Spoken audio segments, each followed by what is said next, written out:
the fact that this is even an issue at this point, we've been talking about this for over a year, I think. Oh, yeah. Dianne Feinstein, there was every indication possible. And I imagine it's like one of those, like, everybody knows it on the Hill and all the reporters know it in Washington, D.C. Dianne Feinstein appears to be really incapable of doing her job. And It was more than a year, right? Because it was the Amy Coney Barrett hearings where she is giving maskless hugs to Lindsey Graham and ushering her through, even though it was like one of the most consequential Supreme Court nominations for women's rights and for democracy ever. Without a doubt. But I'm not even talking about like doing her job poorly or doing a bad. I'm just talking about it appears that she is literally incapable of doing her job. And I can assure you, I have great sympathy with that type of situation. I'm going through it right now with my own family. But the fact of the matter is, this is not about an individual. This is about millions of people getting representation in this country and the thinnest of margins in the Senate. And the one thing that the Democrats can do right now, and credit where credit's due, Chuck Schumer and Joe Biden have done a very good job of this, fill judicial seats. Every day we see the implications of having the federal judiciary stacked by Donald Trump and Leonard Leo at the Federalist Society. This is a crucial function of the Democratic Party right now. Really, the only largely their primary function, really, in terms of lasting implications. Here is Amy Klobuchar attempting, for whatever reason, I don't know, to be diplomatic on ABC's This Week. But I think what she's saying is pretty clear, at least it is to me.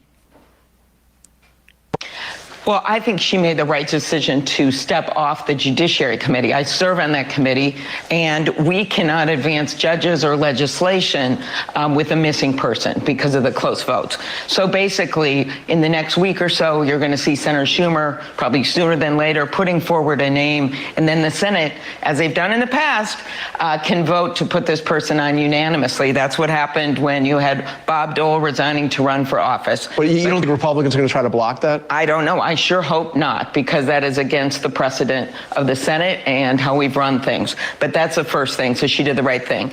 As for the long term, many people have been out, as you know, for periods of time when they're sick, and they have come back.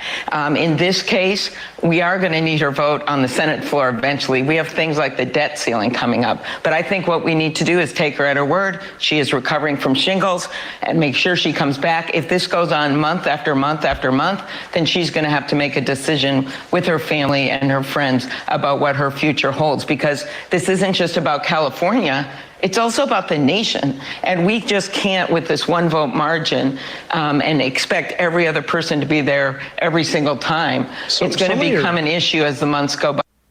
All right. First off, the Republicans are going to block her replacement on the judiciary. The Democrats will ultimately be able to get around it, but it will kill precious time in terms of where the Senate could otherwise be confirming judges. Mm-hmm. This is why she should have stepped down months and months and months ago. Everybody knew this was coming to a head. I don't even know if she has the capacity to step down at this point. She may recover from shingles, but she's not going to recover from dementia. Yeah.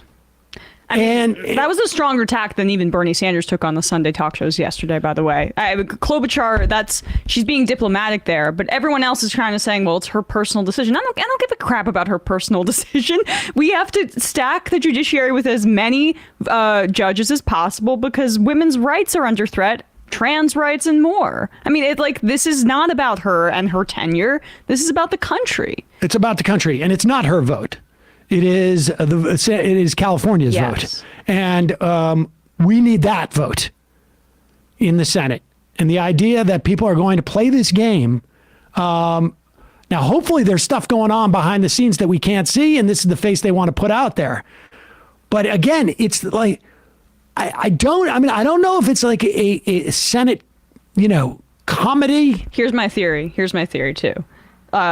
Newsom said that he wanted, if I think she were to step down, to appoint a black woman 2 years ago. He said that to that seat. That would, in this instance, seem to be Barbara Lee. And so if she were to be the senator in the interim, that would give her a leg up in this contested race to replace her. So I think there's a lot of kind of touchiness behind the scenes because Barbara Lee is angling to be the replacement in the Senate for Feinstein. And there are other people, obviously, Adam Schiff's folks, Katie Porter's folks, who don't want that to happen for their purposes. So there's a lot of just different machinations here that we're dealing with. The idea that this wasn't even gamed out a long time ago is ridiculous. And Klobuchar knows she's not returning to the Senate. She's not going to return to the Senate. If she's not capable of sitting on the judiciary, she's not capable of doing anything. And the sooner she resigns and is replaced, the better. Yeah. And if they got to figure out a way of making it not have implications for the upcoming election, then they should do it. But this is a failure of Chuck Schumer's because this was completely predictable, totally predictable. If somebody couldn't get Dianne Feinstein to resign 8 months ago, 9 months ago, when it was first reported that she didn't even know where she was half the time. Yeah. It wasn't not going to be any easier now. And it really just, it's hard to know if this is like Senate comedy here. And they're just trying to be, sort of like respectful or what, or if they're in some way, God knows why, like responding to conservatives who are saying like, they're throwing Dianne Feinstein under the bus. What?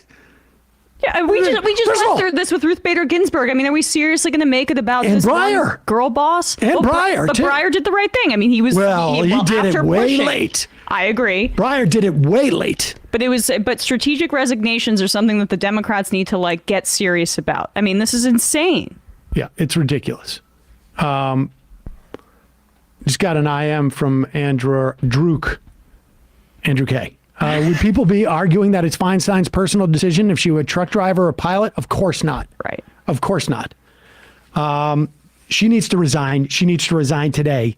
And if there's anybody around her that is in a position to do this, they need to make that happen. How else are they getting things done? There are people making decisions for her right now, right? I guess there's a certain amount of momentum that can happen in that situation. And nobody wants to take the fault. But what needs to happen is every single Democratic senator needs to tell that staff, you will not be held liable if you fire, if you put out a thing that she's going to resign. And maybe like actually grease the wheels and say, we'll give you a job somewhere else. Is the staff actually, I mean, I don't know. Who knows? Who knows?